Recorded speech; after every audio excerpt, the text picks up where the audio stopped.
Right now, SoFi, ticker SoFi, is trading at $31.005 per share, down about 2.07% on the session, or 65 cents. Now, that price in isolation tells you almost nothing. It's what's happening around that price that creates the entire picture. The stock opened at $31.49, and in the first hour of trading, it ripped to a new 52-week high of $32.56.5, only to reverse and hit a low of $30.88.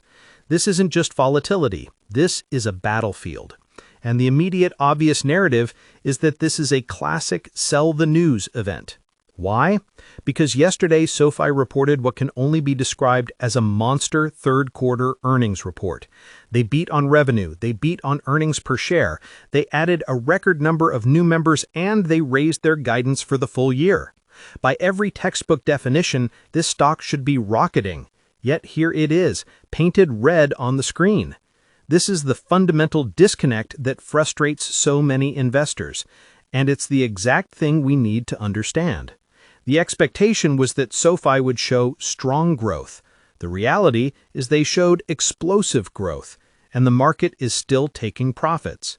This tells you the real story isn't just about the company's performance, it's about valuation, market positioning, and the immense wall of profit-taking from traders who have ridden this stock up over 40% in the last 3 months alone.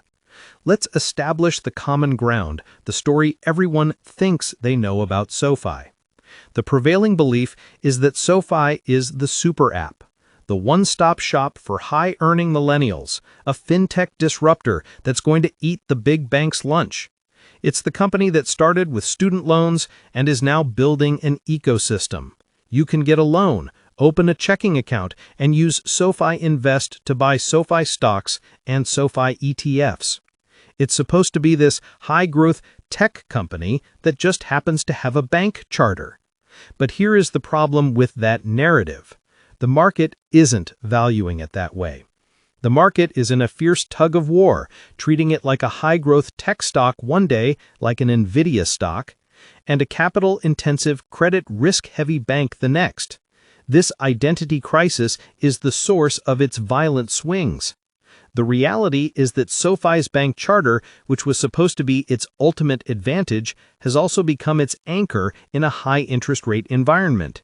It now has to prove it can manage credit risk, grow net interest income, and control its cost of capital just like a traditional bank, all while still trying to fund the high-growth expectations of its tech platform side. Yesterday's earnings report was the ultimate proof of this dual identity. Let's break down the recent action, because it is entirely dominated by that Q3 report. The numbers were frankly stunning. Revenue came in at $962 million, smashing the consensus estimate of around $890 million. Earnings per share hit $0.11, while Wall Street was only looking for about $0.08. That's a significant beat. This was driven by a record 905,000 new members joining in the quarter, bringing their total to 12.6 million. They also added 1.4 million new products, which is critical for their cross-selling strategy. This is where the SoFi Super App concept shows its teeth. They aren't just getting new customers, they're getting their existing customers to use more of their services, moving from a simple loan to a full-on banking and investment relationship. This is the stickiness that long-term bulls have been betting on. The company is executing, and to top it all off, they raised their full-year guidance. They now expect adjusted net revenue of $3.54 billion and over $1 billion in adjusted EBITDA. This is exactly what you want to see from a company that has been telling the world it is on a clear path to sustained profitability. So why the drop today? Look at the chart. This stock has been on an absolute tear, nearly doubling year-to-date before this report. The market expected a beat. The whisper numbers were high. The run-up from $8.60 to over $32 in less than a year is massive. This pullback, with volume already over 20 million shares in the first hour, is the hallmark of institutional profit-taking. The big funds that bought in at $10, $20, and $30 are trimming their positions into strength. This is healthy, it's normal, but it's painful for anyone who just bought in yesterday hoping for a quick pop. The stock is also now trading at a forward PE of over 56. That is a rich valuation. It's not an Apple stock PE, it's a PE that demands perfection and continued hypergrowth. The slightest hesitation, the slightest sign that this growth is decelerating, and the stock will be punished. What we're seeing today isn't a rejection of the company's quarter, it's a rejection of paying an even higher price for it after the good news is already out. The battle line is drawn, the fundamentals are A+, but the valuation is stretched. Let's dig deeper into the business segments, because this is where the real engine is, and it's where we can compare SoFi to its competitors. The business is broken into three parts. First, the lending segment. This is the original cash cow. Yesterday's report showed record-breaking originations of $9.9 billion. Personal loans were up 53%. Student loans, the big question mark, were up 58%, and home loans were up a staggering 93%. This is in an environment where high rates are supposed to be crushing loan demand. SoFi is clearly taking massive market share. Their ability to underwrite and attract these high-quality borrowers is their core strength. But this segment also carries the most risk. If the economy turns and those high-quality borrowers start defaulting, SoFi's bottom line gets hit hard. This credit risk is what separates it from a pure tech platform. Second, the financial services segment. This is the super app, the expectation of what SoFi will become. This includes SoFi Invest, their high-yield savings account, and SoFi Money.